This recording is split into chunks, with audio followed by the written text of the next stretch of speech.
Muchas gracias.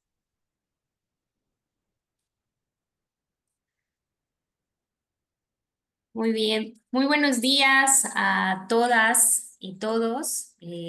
Sean bienvenidos a la plática número 44. Este espacio que es organizado por la Comisión Estatal de los Derechos Humanos, pues tiene el objetivo de que juntas y juntos podamos fortalecer el conocimiento y promover los derechos humanos. Y bueno, la plática del día de hoy se titula Estándares de atención a las niñas víctimas de violencia y será impartido por la doctora Sofía Cobo Telles. Ella es profesora investigadora del INACIPE y catedrática de la UNAM. Muchísimas gracias, doctora. Y para dar inicio, los invito a que escuchemos el mensaje de bienvenida a cargo de la licenciada Marisol Gómez Hernández, secretaria técnica. Ella a nombre, en representación de don Juan José Cepeda Bermúdez, presidente de la Comisión Estatal de los Derechos Humanos. Adelante, Marisol, te escuchamos. Gracias, buenos días. Pues muy buenos días a todas y todos. Como lo decía mi compañera Fabiola, en nombre de la Comisión Estatal de los Derechos Humanos y de su presidente, Juan José Cepeda Bermúdez, les doy la más cordial bienvenida a nuestra plática de los lunes. Agradezco a todas las personas que nos acompañan vía remota y extiendo un saludo muy especial a nuestra invitada, a la doctora Sofía Cobo Telles, quien es profesora investigadora del INACIPE y catedrática de la UNAM. Le expreso mi más sincero agradecimiento por la generosidad que tiene en colaborar con nosotros el día de hoy al impartir el tema titulado Estándares de atención a niñas víctimas de violencia. Su trayectoria como profesora investigadora, junto con su experiencia en temas de derechos humanos, victimología y atención a grupos vulnerables, hacen de su participación un privilegio para quienes tenemos la oportunidad de escucharla. Apreciamos enormemente su tiempo, su generosidad, disposición y compromiso con estos temas que son tan fundamentales. Hoy abordaremos un tema crucial porque detrás de cada niña víctima de violencia hay una historia que exige justicia, protección y, sobre todo, una respuesta integral que reconozca su dignidad y derechos. En un mundo donde aún persisten múltiples formas de violencia, resulta imprescindible que las instituciones, especialistas y la sociedad civil trabajemos de manera coordinada para prevenir estas agresiones, atender a las víctimas con sensibilidad y garantizarles una vida libre de violencia. Hoy tenemos la oportunidad de conocer más sobre los estándares internacionales y nacionales que orientan la atención a niñas que han enfrentado la violencia. Estos lineamientos no son solo un marco legal, sino también un conjunto de principios éticos y prácticos que deben orientarnos en nuestras acciones como defensoras y defensores de derechos humanos, como profesionales de la justicia, de la educación o de cualquier otro ámbito relacionado con la protección de la niñez. Estoy convencida de que el conocimiento y la sensibilización son claves para transformar realidades y construir un futuro más justo. Trabajemos para que cada acción que emprendamos refleje nuestro compromiso con la dignidad y el respeto y hagamos de los derechos humanos nuestro estilo de vida. Muchas gracias. Muchas gracias, licenciada Marisol, por su mensaje de bienvenida. Y pues bueno, para dar paso a la ponente, quiero compartirles un poco para que conozcamos de la doctora Sofía. Les comparto brevemente su semblanza. La doctora Sofía Cobo Telles tiene su doctorado en Derecho por la Universidad Autónoma de Tlaxcala y es especialista en Derecho por la Universidad Autónoma y especialista en Derecho por la Universidad Autónoma de Tlaxcala y Derechos Humanos por la Universidad de Castilla-La Mancha, CENADE, además de haber cursado diversos talleres en temas penales y de justicia. Cuenta con una amplia experiencia de más de 20 años como catedrática en los niveles de licenciatura, especialidad y posgrado. Además que ha participado, ha impartido ponencias en temas de carácter penal, justicia, derechos humanos y victimología a nivel nacional e internacional. También es acreedora de la medalla José María Morelos y Pavón a la excelencia académica por la Academia Iberoamericana en Ciencias de Victimología Jurídicas y Derechos Victimales y el doctorado honoris causa por el Instituto Mexicano de Victimología. Además, es autora en la publicación de artículos y libros en sistema penitenciario y justicia. Y pues bueno, actualmente la doctora Sofía se desempeña como profesora investigadora del Instituto Nacional de Ciencias Penales y catedrática de la Universidad Nacional Autónoma de México. Doctora Sofía, es un honor contar con su presencia y sus conocimientos el día de hoy y tiene usted la palabra, la escuchamos. Muchísimas gracias. Primero que nada, bueno, quiero agradecer a la Comisión Estatal de Derechos Humanos la invitación a esta plática de los lunes, en especial pues a su presidente, Juan José Cepeda, y a la maestra Marisol Gómez, quien lo representa. Es un gran honor para mí estar aquí con ustedes este tiempo conectada, conmemorando el Día Internacional sobre la Eliminación de la Violencia contra la Mujer. Quisiera justamente aclarar que el marco de mi intervención, que como se los decía la maestra Marisol, se llamará Estándares de Atención y Protección a las Niñas Víctimas de Violencia, pero sí quisiera aclarar que me limitaré al marco jurídico penal y al de derechos humanos, justamente por mi formación de abogada penalista. Voy a proyectar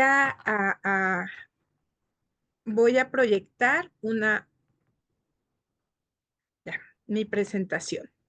Bueno, primero que nada quisiera delimitar el objeto. Bueno, en términos generales es importante considerar, y por eso para mí fue importante cuando me invitaron a dar esta plática, encaminarla a niñas y mujeres adolescentes, ya que, bueno, desde hace muchos años mi investigación ha aplicado y transversalizado la perspectiva de género y el enfoque interseccional. Y me he dado cuenta en varios estudios e investigaciones, tanto cualitativas como cuantitativas, que la exposición de las niñas, niños y personas adolescentes dentro del sistema de justicia penal puede causar daños irreversibles que sin duda limitan su desarrollo. Por tanto, por eso consideré importante platicar sobre estándares de atención y protección a niñas y adolescentes, eh, justamente dentro de el sistema el sistema de justicia penal, ¿no? Y el objetivo general es describir justamente los estándares de atención dentro del sistema de justicia penal a niñas y adolescentes víctimas de violencia, derivados justamente tanto de las normas nacionales como instrumentos internacionales en materia de derechos humanos de la niñez. Para ello, voy a dividir mi intervención en tres partes. Primero vamos a hablar del contexto de violencia contra niñas y adolescentes. Después vamos a hablar de los estándares de atención y protección. Y por último, voy a platicar con ustedes unas buenas prácticas internacionales, regionales principalmente, y vamos a concluir lo más importante de nuestra plática. Bueno, primero que nada, sabemos que dentro del sistema de justicia penal y y en general en la política pública respecto a la violencia de género, las niñas y las personas adolescentes, las mujeres adolescentes, sobre todo, se encuentran invisibilizadas. En general, los modelos de atención a mujeres víctimas de violencia se piensan en una mujer y no en una niña y menos aún en una adolescente. Y sabemos que ellas son objeto de múltiples vulnerabilidades, lo que llamamos como polivictimización, y debemos de tener una atención especializada.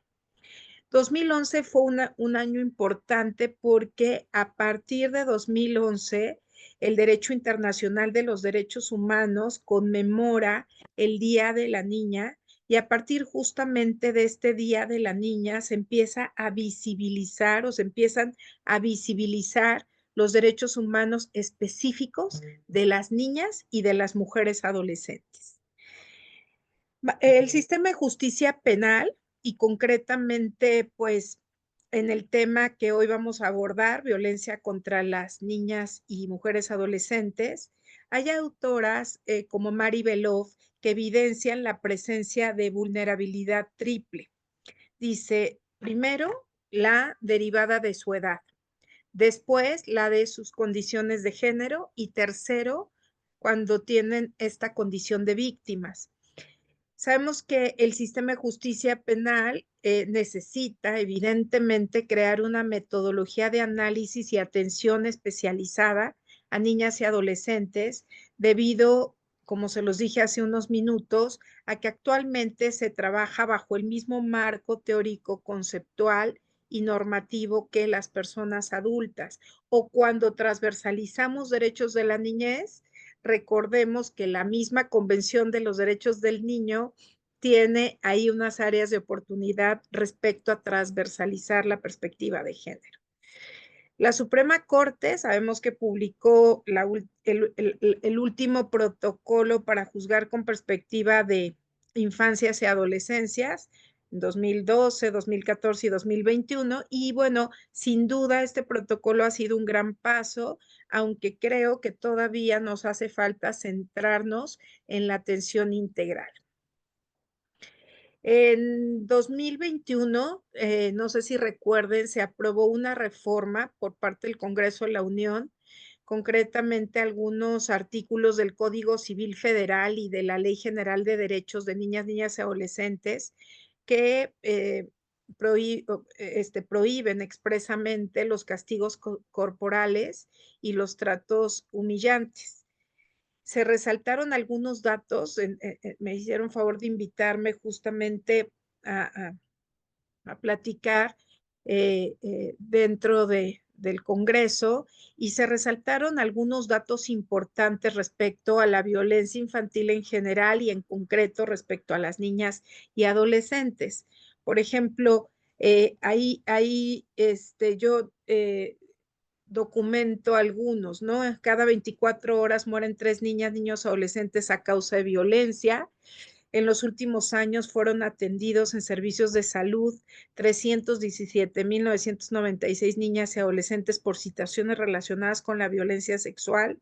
4 millones de niñas, niños y adolescentes viven bajo entornos violentos en el país, y 5 niñas o niños de cada 100,000 habitantes entre 0 y 19 años muere por causa de violencia.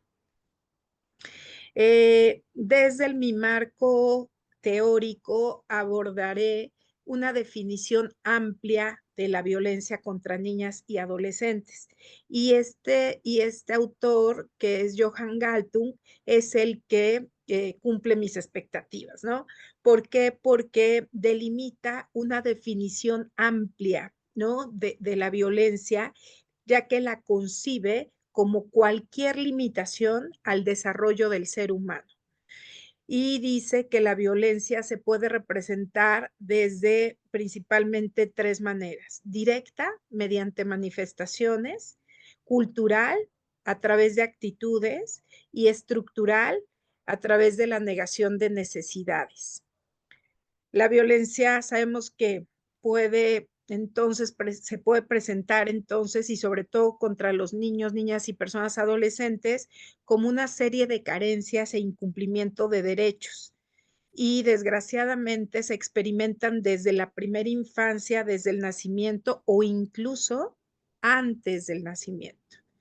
Hay un autor que es Kerker, que en 2015 hizo un estudio de investigación empírica y llegó a la conclusión que casi la totalidad de niños entre 18 y 71 meses de edad, o sea, el 98.1, han sufrido al menos un evento adverso, y 50.5% han vivido de 4 eventos adversos a más.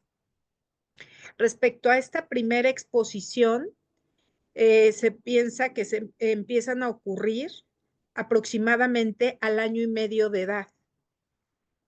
Hay otros autores, justamente, que como son Slinger y Dong, que establecen que una vez que ya hay un evento adverso, ¿no? Experiencias adversas en la infancia, aproximadamente al 1 año y medio, sucede o ocurre en la vida de un niño, niña y adolescente un fenómeno que se llama cadena, o le denominan cadena de riesgos tempranos.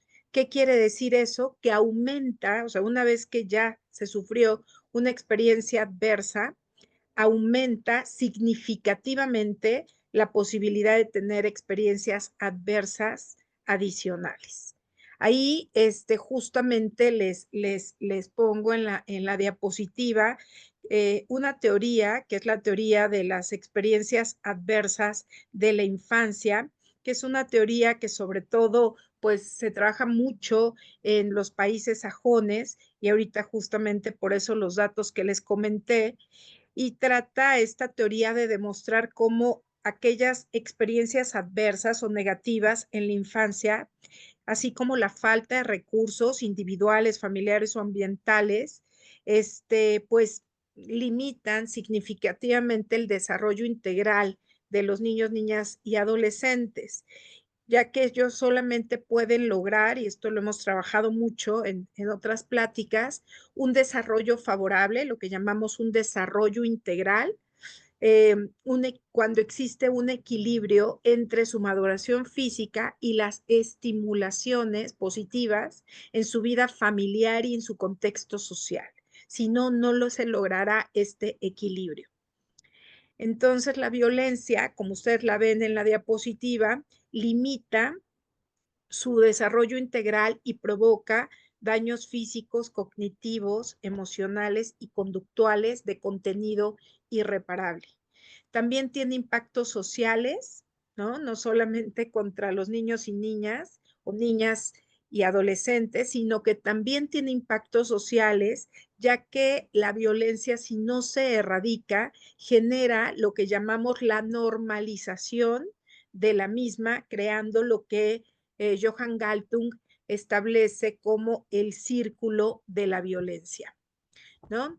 De este grupo etario analizado, niños, niñas y adolescentes, evidentemente son las niñas y las mujeres adolescentes las que más experimentan estos episodios de violencia. Y les voy a mostrar algunas gráficas que creo que son importantes.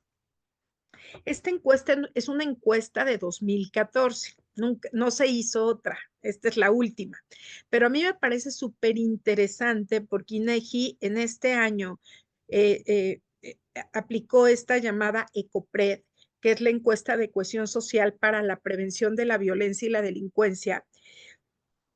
No solamente INEGI, sino la hizo de común acuerdo con Secretaría de Gobernación, y para mí es bien interesante porque se enfocó, que es lo que yo trabajo más, en mujeres adolescentes, ¿no? Es una encuesta justo, bueno, en mujeres adolescentes y adultas jóvenes, ¿no? Ya que se enfocó justamente a un rango etario entre 12 y 29 años, y lo que trataba de hacer era identificar más bien factores de riesgo y protección relacionados con la violencia y delincuencia en el entorno social, familiar y comunitario. Y como ustedes se dan cuenta, esta encuesta, esta diapositiva, que es justamente una gráfica, establece el porcentaje de mujeres adolescentes, concretamente entre 12 y 17 años, residentes en 47 ciudades, que reportó haber sufrido alguna forma de violencia en su casa en ese año, según el tipo de violencia, sexo y edad. Si ustedes se dan cuenta, lo naranja son mujeres y lo azul son hombres. Entonces, por eso yo les digo que son las niñas y las mujeres adolescentes las que están mayormente expuestas a episodios de violencia respecto a los hombres, ¿no? a los niños y a los hombres adolescentes, ¿no? Y ahí ustedes ven cuáles son los episodios de violencia que más, ¿no? Se suceden con las adolescentes. Hay justamente otra encuesta justo ya de 2021, que es la ENDIREM, que justamente establece cuál es la prevalencia total de la violencia contra las mujeres de 15 años y más por tipo de violencia.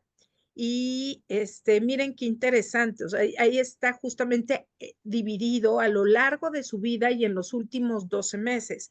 Pero ahí yo me quedo con dos datos significativos, ¿no? El primero es que a lo largo de su vida, 70.1% han experimentado al menos una situación de violencia psicológica, física, sexual, económica, patrimonial y o discriminación, ¿no? Y en los últimos 12 meses, casi la mitad de las mujeres encuestadas, 42.8, han experimentado al menos una situación de violencia, ¿no? Entonces, vean qué interesantes son estos dos datos, el 70.1 a lo largo de su vida y el 42.8 dentro de estos últimos 12 meses. Esta encuesta es la más actual de 2021. En cuanto a la prevalencia total de violencia contra las mujeres de 15 años y más a lo largo de la vida por tipo de violencia, ahí justamente quise que ustedes se dieran cuenta cuál es la violencia que más, ¿no? Existe en contra de las mujeres, sin duda la psicológica. También sucede, por ejemplo, en el sistema integral de justicia penal para adolescentes al momento de detención, y también lo refleja Lenashu. Y después viene la de sexual, ¿no? Posteriormente la física y finalmente la económica, patrimonial y o la discriminación.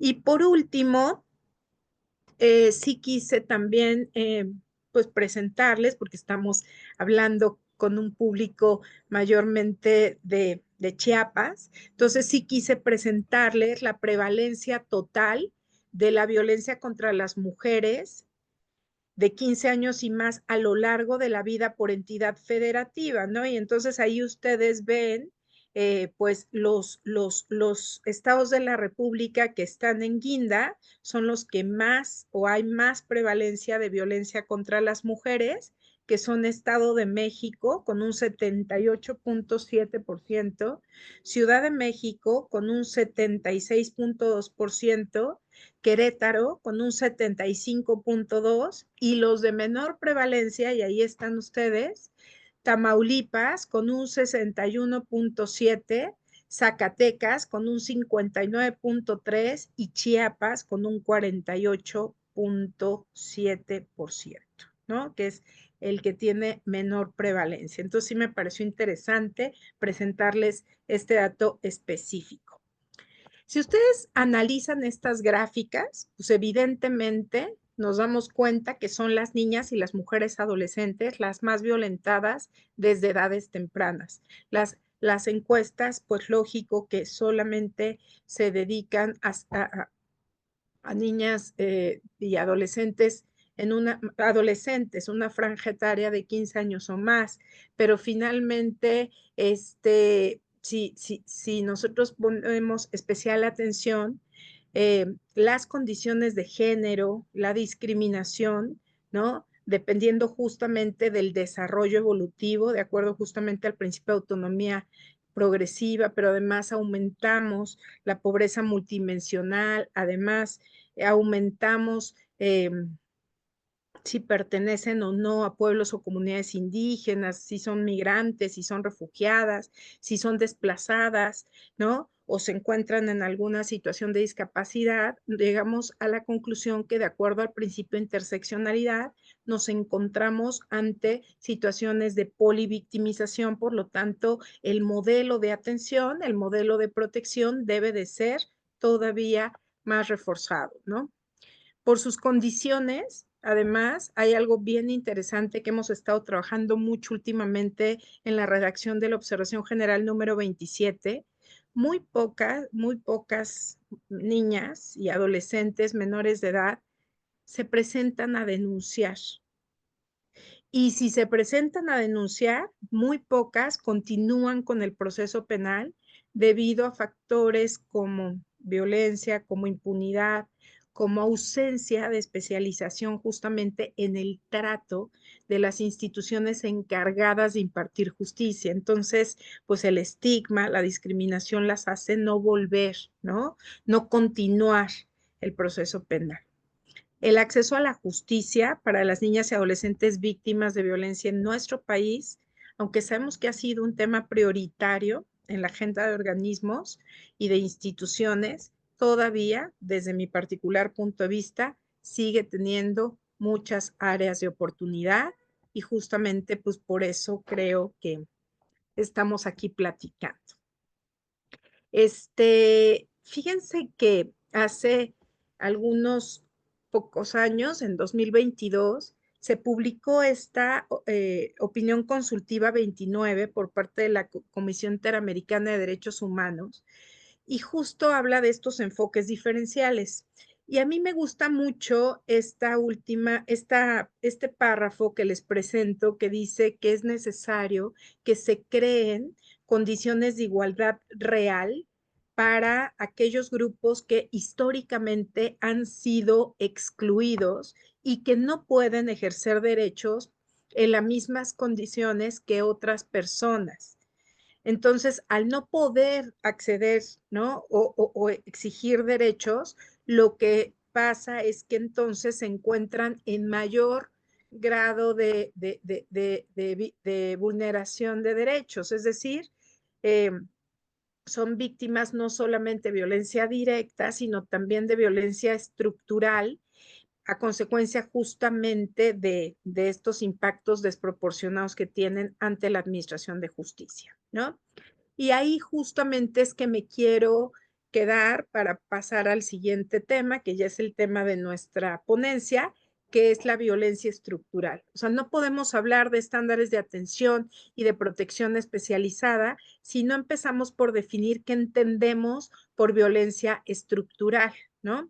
La violencia estructural es aquella que principalmente incluye, ojo, la ausencia de herramientas, o sea, de protocolos, de prácticas institucionales o en su caso de normas, ¿no?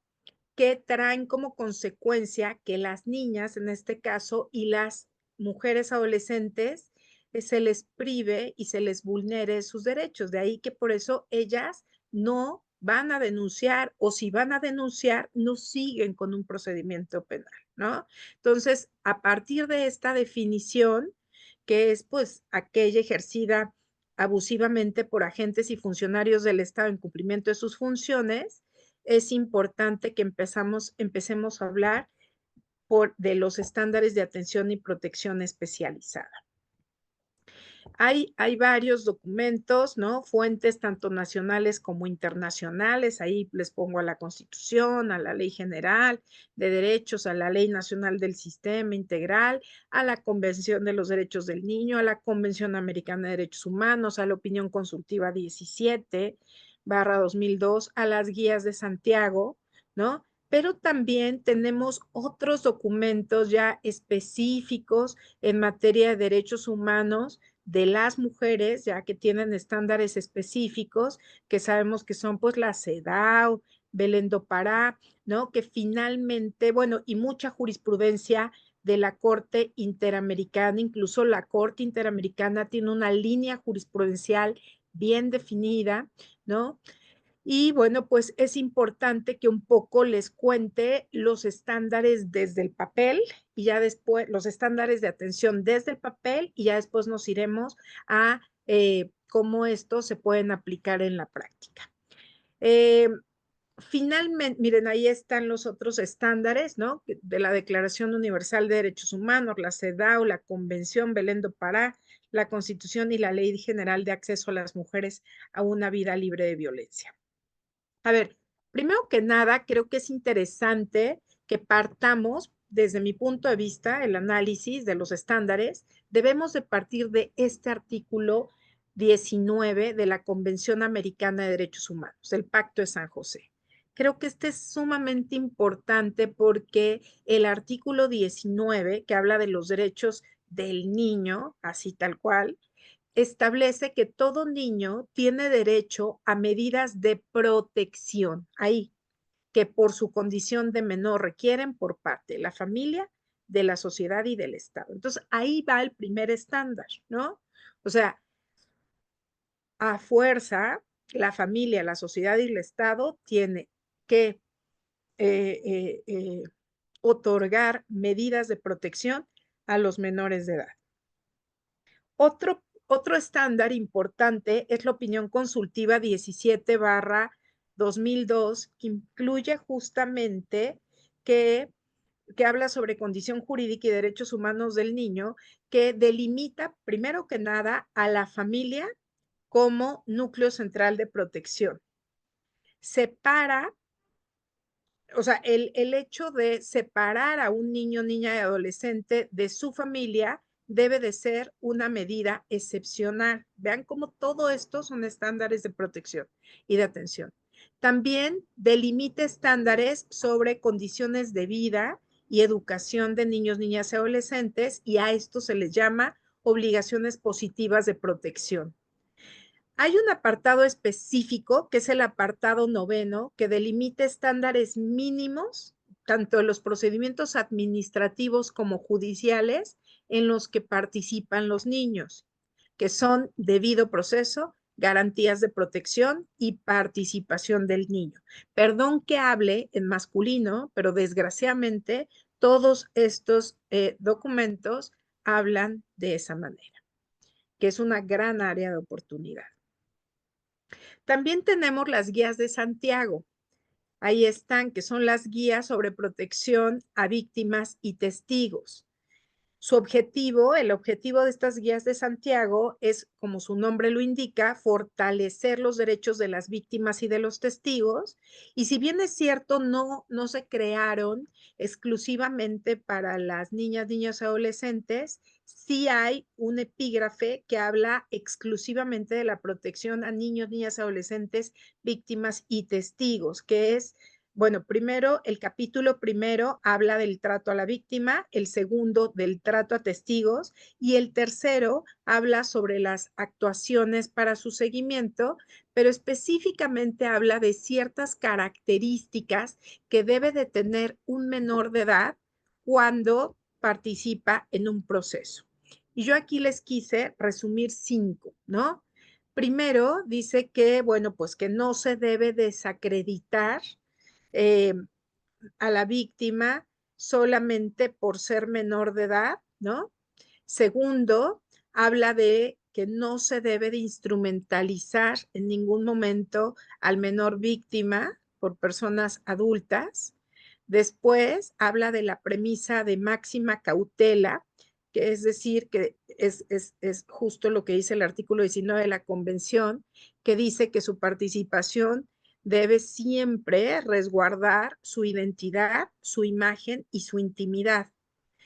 También habla del testimonio del menor y habla de ciertas cautelas específicas que se debe tener ante el testimonio del menor, que son el acompañamiento, la explicación clara, la dirección del interrogatorio por un profesional, la evitación del enfrentamiento y la visualización con personas que se encuentran implicadas en el juicio, principalmente el imputado o imputada, la adecuación de las circunstancias del lugar y del tiempo para que justamente pues él se le evite o ella se le evite un entorno hostil. Y por último, la utilización del menor o de la menor bajo principio de excepcionalidad, o sea, solamente cuando sea necesario. Y como quinta y última característica dice que es indispensable la canalización justamente de, de la persona menor de edad a otras instituciones jurídicas para que justamente que no se, pues que se concentre el caso en menos diligencias posibles y que solamente se presente ante una institución para que no le estemos justamente canalizando a varias instituciones, ¿no? Vámonos ya directamente a el especial tratamiento a niñas y adolescentes. Como vimos hasta ahorita, todos los estándares que les he contado hablan de niños, niñas y personas adolescentes. Primero que nada, yo sí quiero aclarar que pues el derecho, bueno, y eso lo sabemos perfectamente, por eso estamos justamente en estos todavía días de activismo, el derecho a las mujeres, niñas y adolescentes a vivir una vida libre de violencia es un principio fundamental, les decía yo hace ratito, una línea incluso jurisprudencial del derecho internacional, interamericano de derechos humanos, ¿no? Tanto a nivel internacional, regional e incluso nacional, existen deberes para la erradicación de la violencia y la discriminación contra mujeres, niñas y adolescentes. Y algunos instrumentos, justamente ya dijimos que trabajan estos temas exclusivamente, son la CEDAW, Belén do Pará y en nuestro caso, pues las leyes, ¿no? De protección de derechos, la ley de acceso a las mujeres a una vida libre de violencia. Los derechos humanos de las niñas y de las adolescentes, pues son derechos humanos que se encuentran destinados a un grupo, a una franja etaria, que de acuerdo justamente a la Convención de los Derechos del Niño, oscilan entre los 7 y perdón, entre los 0 y los 17 años, ¿no? Y bueno, pues no se puede precisar cuándo pues inició como este reconocimiento de derechos, ya que la evolución de los derechos de niños, niñas, adolescentes no tiene una historia lineal, o sea, no se puede precisar, pero sí sabemos que durante el siglo XX fue que ya trascendieron fronteras nacionales y ya se empiezan a reconocer a nivel internacional, ¿no? Principalmente con la firma y ratificación de la convención, pero sabemos que desde el 24 y el 59 ya estaba la Declaración de Ginebra y la Declaración de los Derechos del Niño. Sí es importante, y para mí sí creo que es importante decirles que desgraciadamente respecto a la Convención Internacional de los Derechos del Niño, una de sus áreas de oportunidad enorme es que, como se los dije hace ratito, hay una ausencia de perspectiva de género. No se identifican dentro de la convención necesidades específicas para las niñas y para las adolescentes, aún a pesar de que la evidencia empírica ha demostrado, por ejemplo, en el informe sobre violencia, niñez y crimen organizado de la Comisión Interamericana de Derechos Humanos, que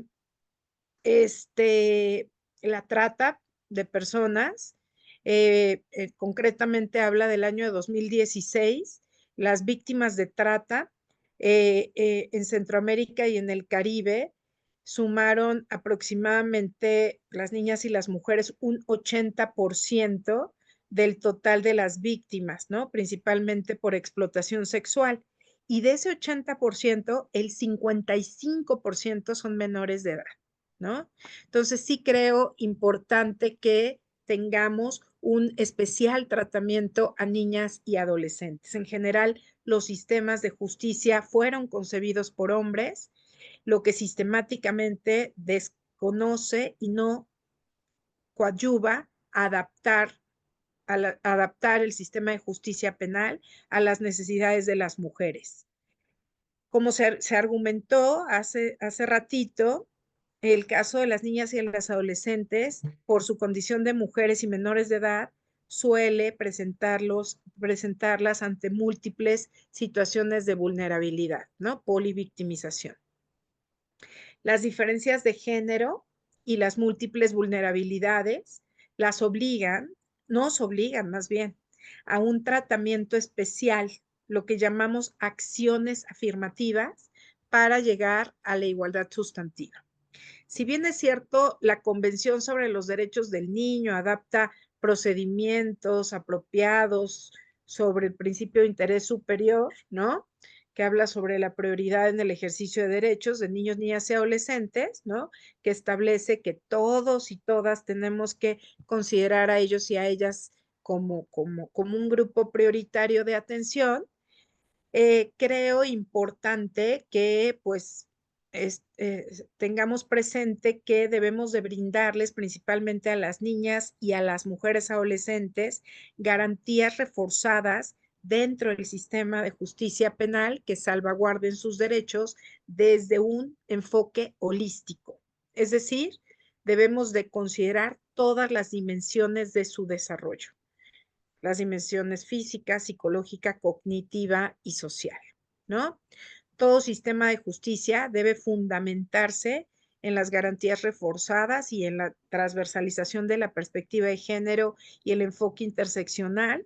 Y bueno, pues específicamente hay que adaptar estándares de protección a niñas y adolescentes para generar justamente estos vínculos positivos que garanticen el pleno desarrollo de ellas y bueno, pues que se vele por su interés superior.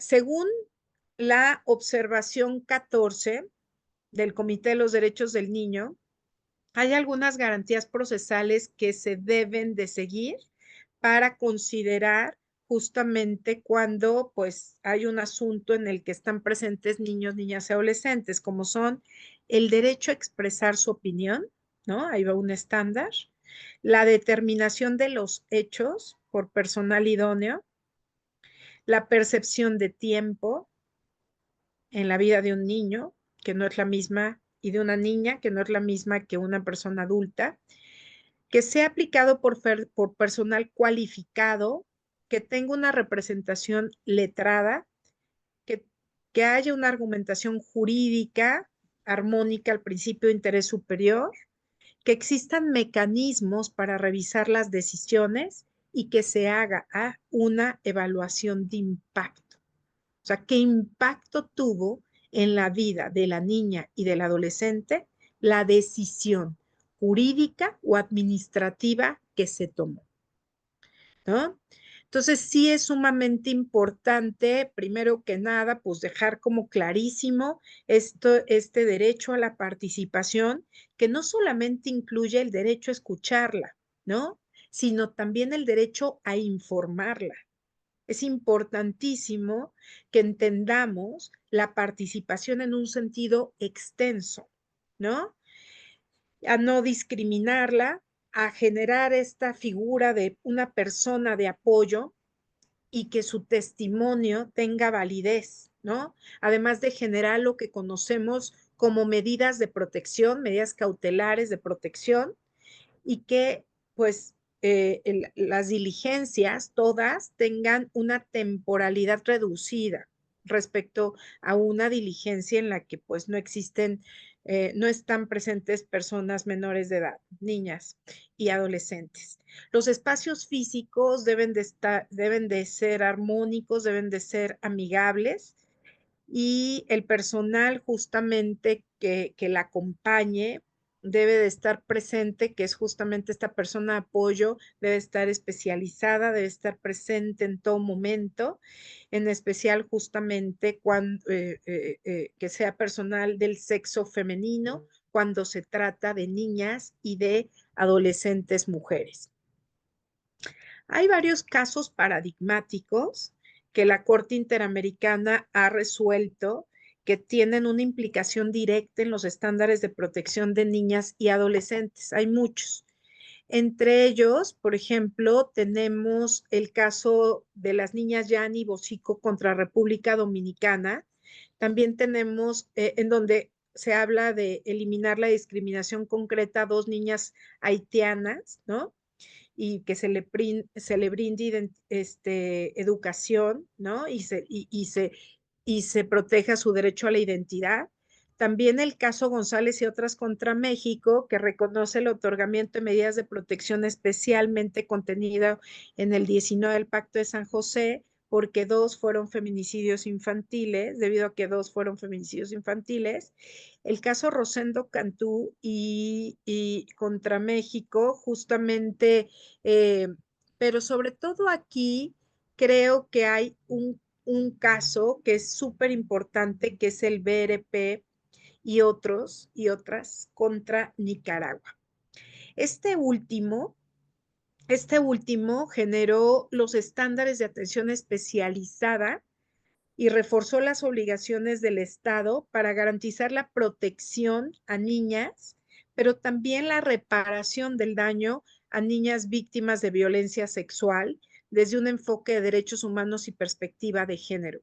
Es un caso que sí ha sido precedente en la región y rapidísimo ya para terminar, porque no sé cómo voy, Lau, quisiera cerrar con estos estándares. ¿Cómo voy, Lau? ¿Todavía bien?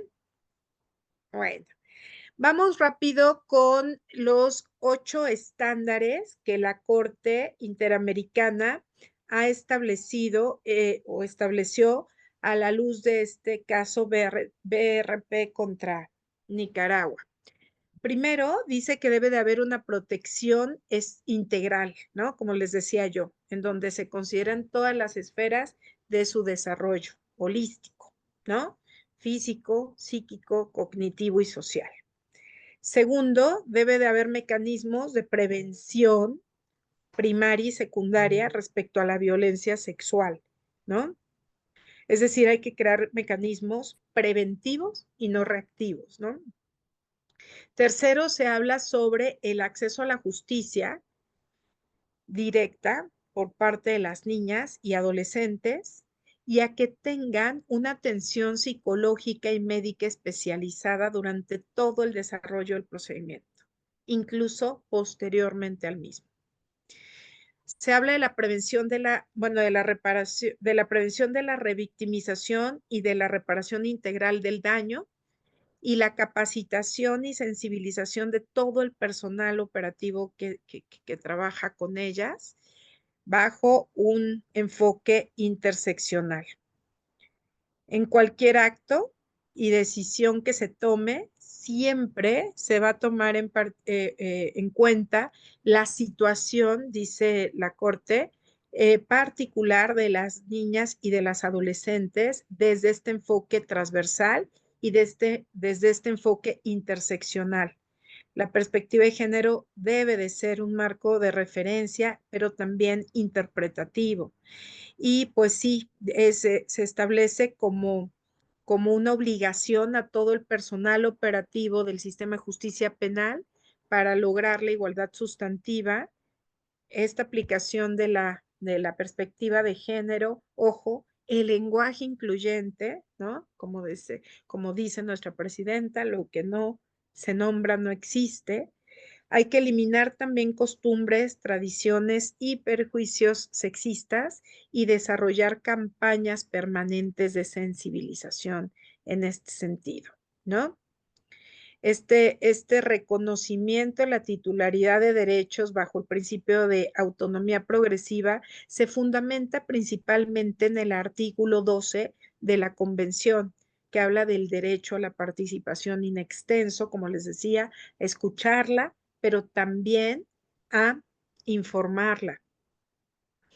Y también debemos, además de dejarla que exprese sus opiniones libremente, que los sistemas se adapten a su edad y a su madurez. Principio de autonomía progresiva, ¿no? O sea, el lenguaje, la intervención, la información debe de adaptarse a su edad y su madurez bajo este principio de autonomía progresiva, que es el principio rector de la protección de los derechos humanos de niños, niñas, adolescentes. Entonces, hay que garantizar todos estos derechos, ¿no? Acuérdense que también es fundamental el resguardo a su identidad, ¿no? Y bueno, pues como resultado de esta etapa en la que se encuentran las niñas y las adolescentes, se les debe de proteger especialmente de manera reforzada, como les decía yo hace ratito, para pues que no sean víctimas de violencia, ¿no? No se les limite en el ejercicio de sus derechos. Y para ello, bueno, pues el interés superior, el principio de interés superior, no solamente lo debemos de dejar en un plano sustantivo como principio, como derecho, sino también lo debemos de aplicar como una norma del procedimiento a todo el personal, ¿no? Tanto administrativo como judicial que trabaja con niños, niñas y personas adolescentes, ya que pues cualquier decisión que se toma que afecte directa o indirectamente a estas niñas y estas adolescentes, deben de considerar primordialmente el principio de interés superior bajo la perspectiva de género y bajo el enfoque interseccional, ¿no? Bueno, pues creo aquí, no sé por qué razón dejó de avanzar dejó de avanzar la presentación. Aquí ya para empezar a cerrar, sí les quisiera contar unas buenas prácticas en la región, ¿no? Que nada más para contarles qué ha sucedido, ¿no?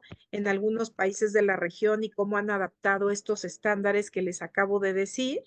Por ejemplo, les pongo ahí este documento, este tríptico en el gobierno de Argentina, que pues lo que trata de explicarles es a las niñas y a los niños su derecho a ser escuchado, ¿no? Cuándo, quiénes, dónde, qué condiciones deben de ofrecerte a la hora de ejercer este derecho, ¿no?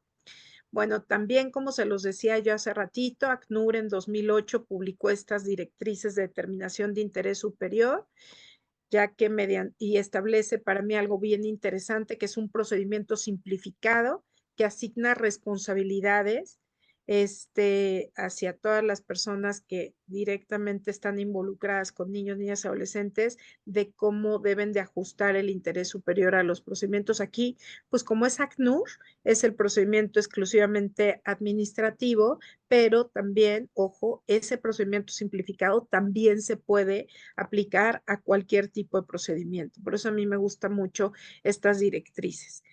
También Argentina tiene un documento, una ley que a mí me gusta muchísimo, que es la ley Micaela, así le llamaron, es una niña que fue víctima de feminicidio, que es la 27.499, que fue publicada en abril del 2017.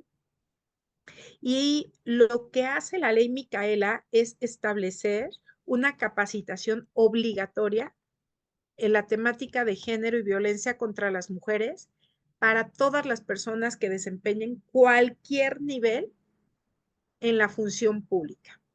Todos sus niveles, todas sus jerarquías, e incluso existe, ojo, y vean qué interesante, todo una currícula por etapas, ¿no? Para que se vayan especializando.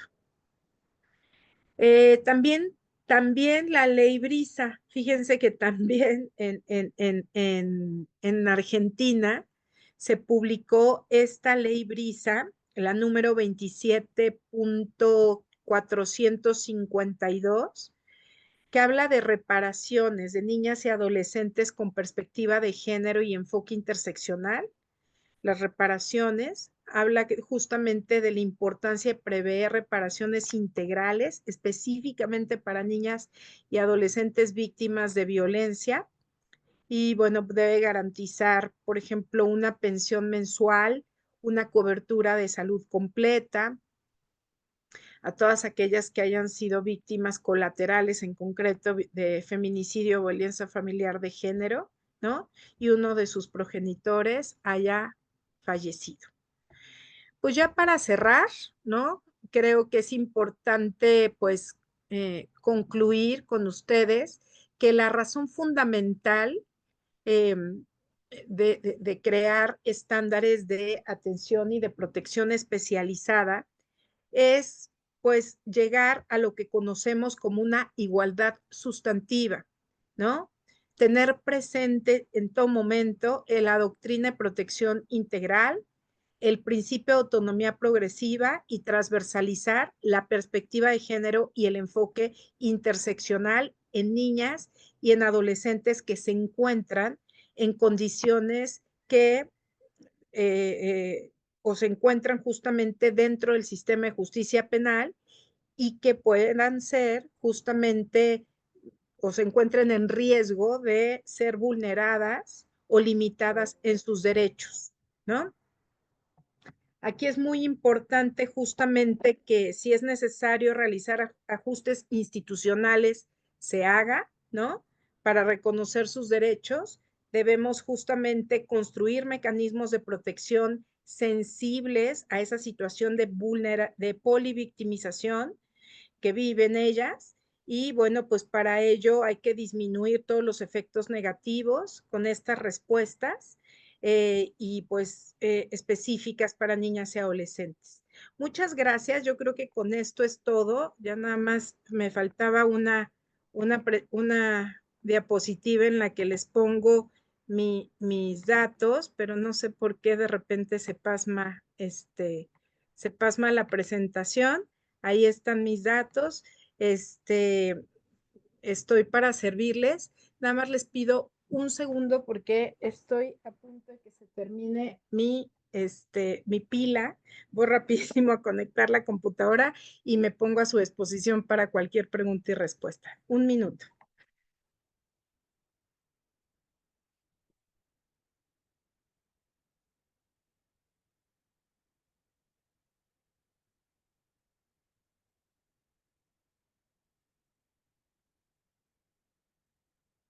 Ya, muchas gracias. Perdón.